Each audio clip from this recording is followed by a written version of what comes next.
The situation in Manipur is not normalizing. Recently, a truck driver from West Bengal has been attacked in Manipur, and even the central forces have been continuously attacked and targeted in Manipur. Now, all these incidents have raised one burning question कि क्या मणिपुर में insurgency fructify हो रही है because of the ongoing conflict between the Meitei community and Kuki Zo community.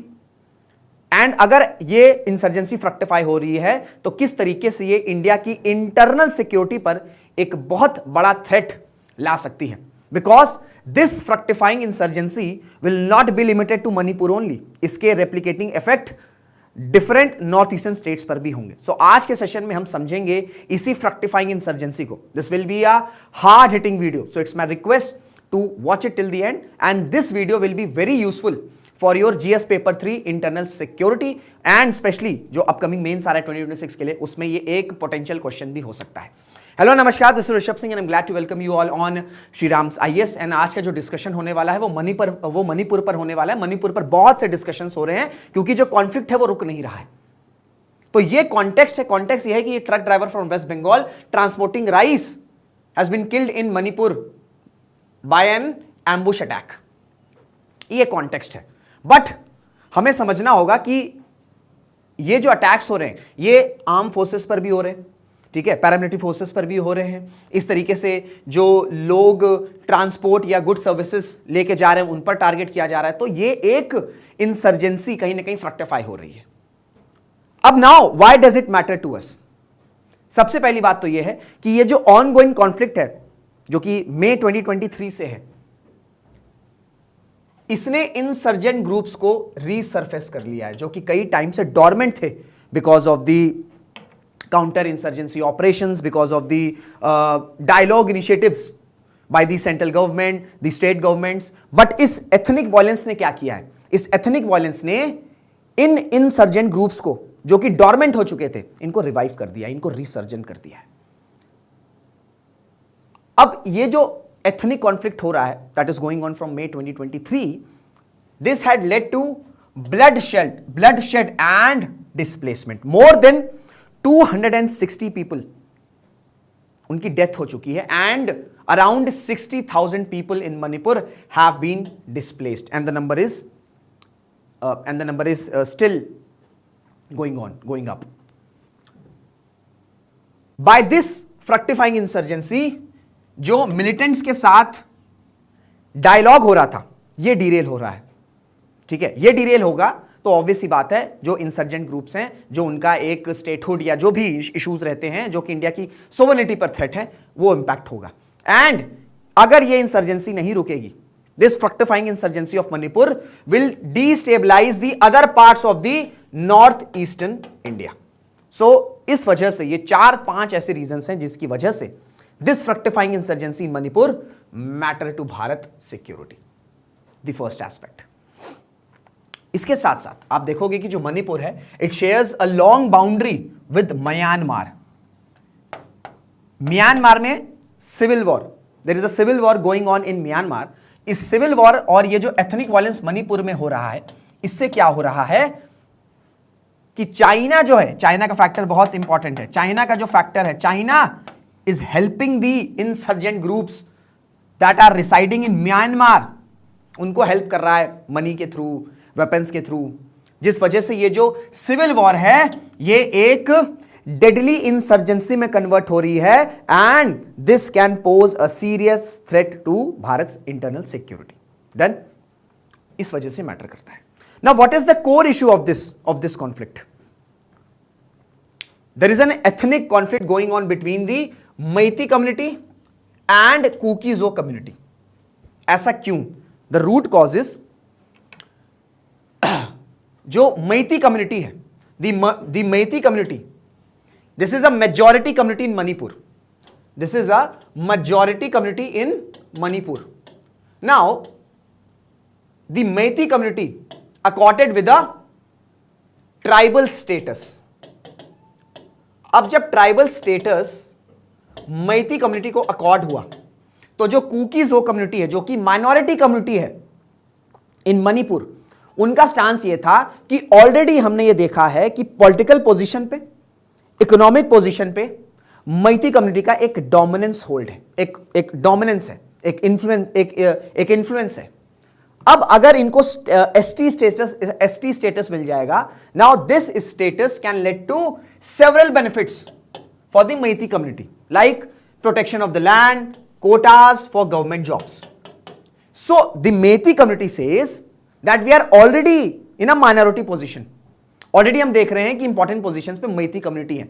Now अगर इस majority community को ST status मिल जाएगा तो जो बेनिफिट्स हमें मिल रहे हैं वो इनको भी मिलेंगे, तो अल्टीमेटली जो प्लेइंग फील्ड है वो लेवल नहीं रहेगी. दैट्स वाई मार्च शुरू हुआ, प्रोटेस्ट शुरू हुए, and this protest will soon turn into a ethnic violence between these communities.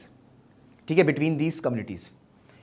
अब इस वायलेंस को रोकने के लिए सेंट्रल गवर्नमेंट ने क्या किया? सेंट्रल गवर्नमेंट ने पार्टीशन कर दिया कि ये area specifically belong to Meitei community and some several areas belong to Kuki Zo community, so that जो वायलेंस है वो रिड्यूस हो, वो कम हो. अब इस पार्टीशन से क्या हुआ है? Violence, there is a reduction in violence, but violence रुका नहीं है, violence is still going on. And ये जो एथनिक वायलेंस है ना, ये बहुत ज्यादा डेडली हो चुका है. अगर मैं बात करूं डेडली किस तरीके से हो रहा है, क्योंकि ये आपको 4-5 एस्पेक्ट्स दिख रहे हैं. जो कम्युनिटीज है, चाहे वो मैती कम्युनिटी की बात करें, चाहे हम कुकीजो कम्युनिटी की बात करें, इनका ट्रस्ट कहीं ना कहीं स्टेट पर नहीं है. That's why we are seeing that both these community are forming village defence forces. अब ये अपने विलेजेस में डिफेंस फोर्सेस क्रिएट कर रहे हैं, so that they can protect themselves. इसके साथ साथ मिलिटेंट ग्रुप्स जो हैं ये रिवाइव हो चुके हैं, that were dormant for more than decades. अब क्योंकि ये एथनिक वायलेंस केओस में ये जो मिलिटेंट ग्रुप्स हैं, इनको कहीं ना कहीं अपना एजेंडा पुट फॉरवर्ड करने का एक अच्छा ऑप्शन मिल गया. So we are seeing a revival of these militant groups. And even कई जो कम्युनिटीज है, कई जो विलेजेस हैं, उन्होंने वेल आर्म्ड मिलिशियास फॉर्म कर लिया है, जहां पर वो एक दूसरे को प्रोटेक्ट कर रहे हैं. क्योंकि जो वायलेंस है काफी डेडली, हमने देखा है कि किस तरीके से वुमेन को, फीमेल को टारगेट किया गया है, सेक्सुअल ऑफेंस कमिट किए गए हैं, एंड बहुत ही डेडली, बहुत ही क्योटिक सीन्स रहे हैं इस एथनिक वायलेंस में. इसके साथ साथ म्यांमार की कम्युनिटी है, या रिफ्यूजीज कह लो जिन्हें, चिन रिफ्यूजीज. अब स्टेट गवर्नमेंट का कहना यह है कि ये जो चिन रिफ्यूजीज हैं, दीज आर दी ट्राइबल किन ऑफ कुकीजो कम्युनिटीज. सो क्योंकि जो कुकीजो कम्युनिटी के नंबर हैं वो कम है कंपेयर टू मैती कम्युनिटी. सो हो क्या रहा है कि ये जो म्यांमार के रेफ्यूजीज हैं, ये illegally they are infiltrating into Manipur. So illegal migration से क्या हो रहा है, ये केओस और ज्यादा डेडली हो रहा है. एंड इसी रूट से हम देख रहे हैं कि नार्को टेररिज्म, जहां पर ड्रग्स सप्लाई हो रहे हैं, ठीक है, इलिसिट ड्रग्स सप्लाई हो रहे हैं, वेपन्स सप्लाई हो रहे हैं. सो ये 4-5 ऐसे एस्पेक्ट्स हैं जिसने इस इशू को बहुत ज्यादा डेडली बना दिया है, बहुत ज्यादा लीथल बना दिया है. And that's why this ethnic violence is raising one serious question, that there is a revival of insurgency in Manipur, and किस तरीके से यह भारत की सिक्योरिटी को थ्रेट कर सकता है. यह कहीं ना कहीं एक कोर इशू है. यह मैंने जो आपको दिखाया कि म्यांमार की चिन रेफ्यूजीज, ये उनकी फोटो है, ठीक है, तो आपको थोड़ा सा बेटर क्लैरिटी आ जाएगी. ना ये कोर इशू मैंने थोड़ा सा सिंप्लीफाई करके समझाया. Now the next aspect of this session is, और the video is, how this unrest threatens India's internal security. The first one is Myanmar factor. मैंने आपसे बताया कि there is a civil war going on in Myanmar, ठीक है. और जो मणिपुर है, ये आपको मणिपुर दिख रहा है, ये आपको म्यांमार दिख रहा है. Manipur shares a long border with Myanmar. यहां पे आपको चाइना दिख रहा है. बहुत से जो नॉर्थ ईस्ट स्टेट्स के इंसर्जेंट्स या मिलिटेंट्स रहे हैं, उनके लिए म्यांमार एक सेफ हेवन रहा है फॉर डेकेड्स.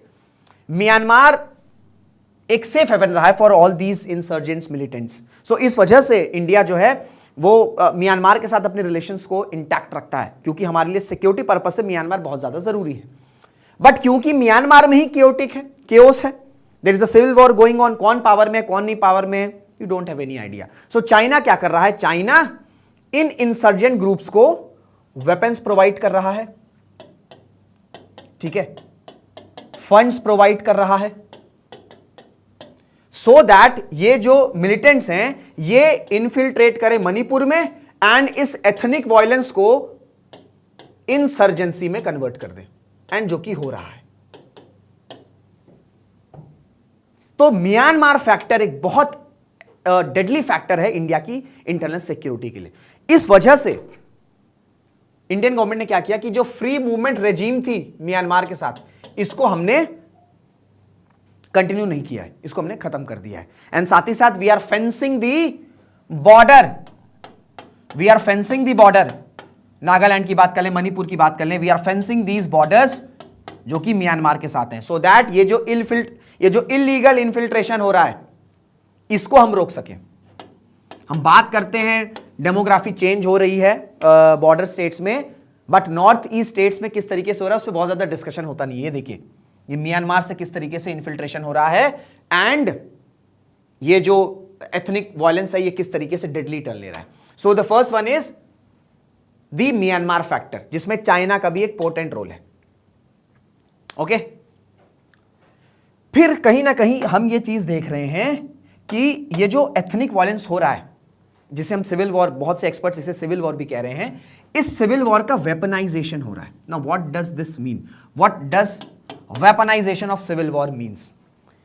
क्या हो रहा है कि बहुत से जो कम्युनिटी के लोग हैं वो प्रोटेस्ट कर रहे हैं, ठीक है, वो प्रोटेस्ट कर रहे हैं, एंड इन प्रोटेस्टर्स के पीछे ये जो मिलिटेंट्स हैं, ये जो मिलिशियाज फॉर्म किए हुए हैं, ये कहीं ना कहीं एम्बुश अटैक कर दे रहे हैं, चाहे हम सेंट्रल फोर्सेस की बात करें या फिर हम गुड सर्विसेज की बात करें, हम इवन क्रिटिकल इंफ्रास्ट्रक्चर की बात करें।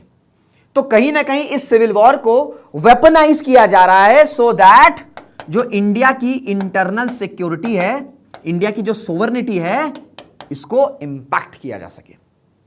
So the first one is the Myanmar factor, the second one is the weaponization of this civil war, this ongoing civil war. The third one is central infrastructure, the collapse of central infrastructure. ये जो militants हैं जो कि अब एक revive हो चुके हैं, what they are doing, they are targeting the critical infrastructure like roads, like highways, like goods.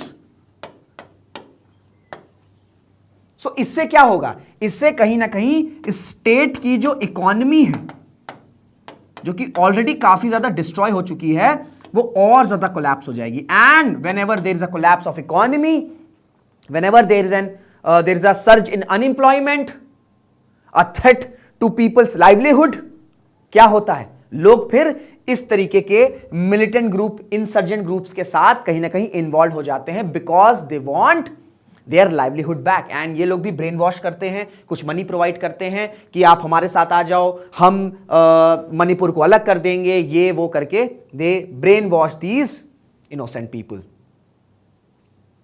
And the last one is we are seeing there is a lack of coordination between these security forces. चाहे हम Assam rifles की बात कर लें, हम CRPF की बात कर लें, हम स्टेट पुलिस की बात कर लें, कहीं ना कहीं वो कोऑर्डिनेशन मिसिंग है। The coordination is not there, there is a lack of coordination between the security forces. इस वजह से क्या हो रहा है कि इस वायलेंस को नहीं रोका जा पा रहा है, इसे नहीं स्टॉप किया जा रहा है, नहीं हो पा रहा है ये स्टॉप वायलेंस, जो एथनिक वायलेंस है। और ये जो एथनिक वायलेंस है ये फ्रक्टिफाइंग, ये इंसर्जेंसी को फ्रक्टिफाई कर रहा है, एंड इवेंचुअली ये इंडिया के इंटरनल सिक्योरिटी को इंपैक्ट करेगा। सो ये कहीं ना कहीं एक शॉर्ट सा वीडियो था। अगर आपसे क्वेश्चन आएगा मेंस में तो एज इट इज पूछ सकता है कि जो मणिपुर की इंसर्जेंसी है उसके रिवाइवल से इंडिया की इंटरनल सिक्योरिटी पर कैसे थ्रेट आ सकता है। पहला क्वेश्चन ये बन सकता है। सेकंड क्वेश्चन ये बन सकता है कि चाइना या क्रॉस बॉर्डर, ठीक है, cross border infiltration coming from Myanmar किस तरीके से इंडिया की इंटरनल सिक्योरिटी को इंपैक्ट कर रहा है, जहां पर you can coat the example of Manipur, Nagaland, ठीक है। तो इस तरीके से 1 से 2 क्वेश्चंस आपके पोटेंशियल क्वेश्चंस जो हैं ये इस टॉपिक से बन सकते हैं, जो कि मैंने आपको समझाने की कोशिश करी, और आप एज इट इज ये 4 से 5 पॉइंट्स में इसको लिखोगे। तो मैंने स्टोरी टेलिंग भी करने की कोशिश करी, थोड़ा सा आपको समझाने की कोशिश करी, एंड मैंने ये भी कोशिश करी कि ये आपके नॉलेज के साथ साथ आपकी आंसर राइटिंग में भी हेल्प करे। सो आई होप आपको सब कुछ क्लियर हो गया होगा। कोई डाउट है, you can ask your doubt in the comment box. If you like this video, hit the like button, share the video, and if you're new to this channel, do subscribe to Shriram Science। तो इसी के साथ इस video को end करते हैं। Till then, this is Rishabh Singh signing off. जय हिंद, जय भारत।